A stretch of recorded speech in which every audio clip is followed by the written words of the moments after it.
કે નિલેશભાઈ અને સંજયભાઈ પત્રકારોને પૈસા આપે છે અને એ વાત બિલકુલ પાયાવિહોણી છે. અપશબ્દો બોલવા, ગમે ને ધમકીઓ આપવી આજે સમાજની અંદર એટલો હોબાળો થયો છે. એ કોઈ વ્યક્તિ વિશેષ સંસ્થા નથી, એ સમગ્ર સમાજની સંસ્થા છે. જે કઈ મેનેજમેન્ટ ટીમ હોય એને કઈ રીતે વાલીઓ સાથે વર્તન કરવું જોઈએ એમાં પણ ક્યાંક અભાવો દેખાણો છે. એ વાત સાથે હું સંપૂર્ણપણે સહમત છું. મારે એ ઓડિયોનો જવાબ દેવાનો થતો નથી. મને અને સંજયભાઈને જ નહીં પણ વાલીઓને પણ બદનામ કર્યા છે. હજુ સુધી તમે અમારી ચેનલને સબસ્ક્રાઇબ નથી કરી તો અત્યારે જ ન્યૂઝરૂમ ગુજરાતને સબસ્ક્રાઇબ કરો, ફેસબુક અને ઇન્સ્ટાગ્રામ પર ફોલો કરો.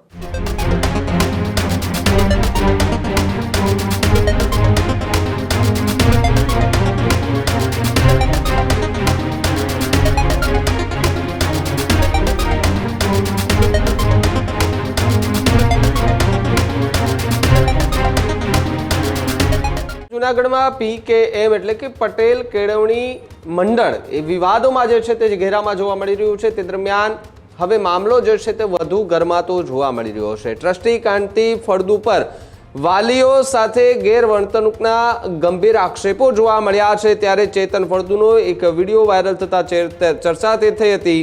વાયરલ વિડીયોમાં ધારાસભ્ય સામે અભદ્ર ભાષાનું વર્તન પણ કર્યું હોવાની વાત જે છે તે જોવા મળી હતી. પાટીદાર આગેવાન નિલેશ દુલેશિયા જે છે તેમની સામે પણ આક્ષેપો કરાયા હતા.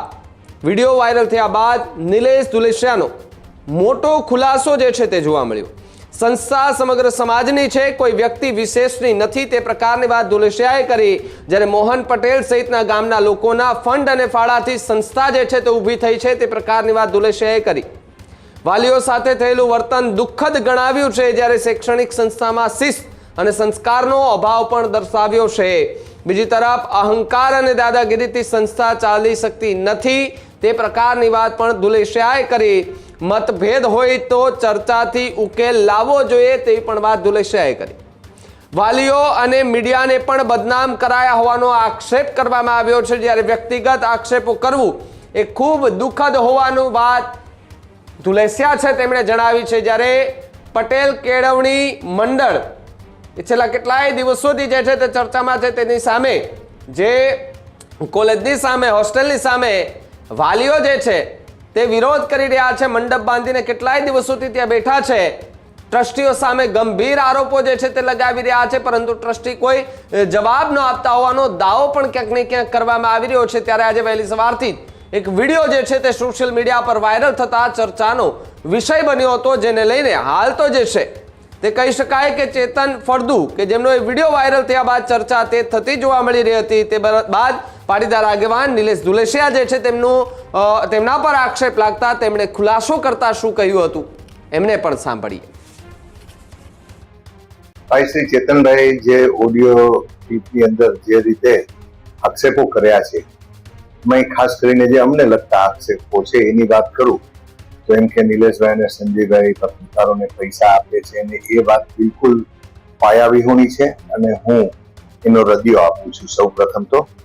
અને જે વસ્તુ છે ને એ આ ભાષા, આ સંસ્કારો, આ શબ્દો, અપશબ્દો બોલવા, ગમે ને ધમકીઓ આપવી, આ પ્રકૃતિ અને આ વિચારધારાની સામે આજે સમાજની અંદર એટલો હોબાળો થયો છે. ખરેખર ખૂબ દુઃખદ ઘટના છે. આવું થવું ન જોઈએ. કારણ કે જે સંસ્થા છે પટેલ કેળવણી મંડળ, એ મોલા પટેલ અને જે આગેવાનોએ અને ગામડાના નાના નાના લોકોએ જે ફંડ ફાળા કરીને ઊભી કરેલી સંસ્થા છે. એ કોઈ વ્યક્તિ વિશેષ સંસ્થા નથી અને કોઈ ટ્રસ્ટીઓની જ છે એવું પણ નથી. એ સમગ્ર સમાજની સંસ્થા છે. અને જાહેર જીવનમાં અને સમાજ જીવનમાં ખરેખર કેવું વાણી, વર્તન, વ્યવહાર હોવું જોઈએ એની અજ્ઞાનતા એ આ ઓડિયો ક્લિપની અંદર દર્શાવે છે. અને જે પ્રશ્નનો મૂળભૂત વાત કરીએ તો ટ્રસ્ટી મંડળની મિટિંગમાં પણ જે રીતે વાલીઓ સાથે વર્તન થયું એ ઘણું દુઃખદ હતું. કોઈ પણ પેરેન્ટ્સો હોય એની વાત લઈને આવે તો સંસ્થા, એજ્યુકેશનની સંસ્થા હોય એની અંદર એના જે કઈ મેનેજમેન્ટ ટીમ હોય એને કઈ રીતે વાલીઓ સાથે વર્તન કરવું જોઈએ એમાં પણ ક્યાંક અભાવો દેખાણો છે. આ રીતે અહંકાર અને દાદાગીરીથી કોઈ પણ સંસ્થાનું સંચાલન ન ચાલી શકે એ વાત સાથે હું સંપૂર્ણપણે સહમત છું.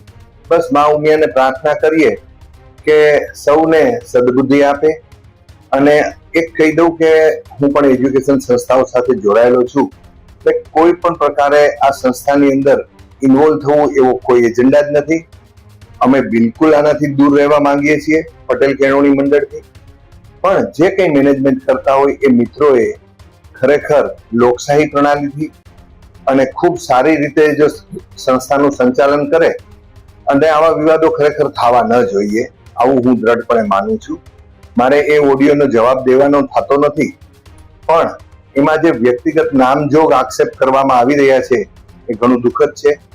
મને અને સંજયભાઈને જ નહીં પણ વાલીઓને પણ બદનામ કર્યા છે. એ જ રીતે એણે અમને પણ અને પ્રેસ રિપોર્ટરોને પણ બદનામ કર્યા છે. અને એ જ રીતે પાછા સંજયભાઈ કોરડિયા ઉપર પણ વ્યક્તિગત આક્ષેપો કર્યા છે, જે ખરેખર ઘણું દુઃખદ કહેવાય. આપણા એક આદરણીય ધારાસભ્યશ્રી છે, કદાચ કાંઈ મતભેદ હોય મનભેદ હોય તો એ સામે બેસીને ચર્ચા થવી જોઈએ. આ કોઈ કારણ વગરનો વિવાદ ઉભો કરવા માટે થઈને વાત નથી, પરંતુ આ વાત આપણે સંસ્થા માટે, સંસ્થાના હિતમાં અને સમાજના હિતમાં કરવા માંગીએ છીએ. ખરેખર કરવું એ જોઈએ કે આગેવાનોને બધાને કહી અને જે વડીલો, સપોઝ કે આપણે શિક્ષણ મંદિરના હોય, ઊંઝા મંદિરના વડીલોને બોલાવીને કહેવું જોઈએ કે તમને શું યોગ્ય લાગે છે એ પ્રમાણે નિર્ણય લઈએ. ભલે સ્થાનિક કોઈ ઉપર ન ભરોસો હોય તો આ રીતે કરવું જોઈએ અને એનું યોગ્ય નિરાકરણ ઝડપથી કરી લેવું જોઈએ એવું મારું માનવું છે. આ જ પ્રકારની તમામ અપડેટ જોવા માટે ન્યૂઝરૂમ ગુજરાતને લાઇક, શેર અને સબસ્ક્રાઇબ કરવાનું ભૂલતા નહીં.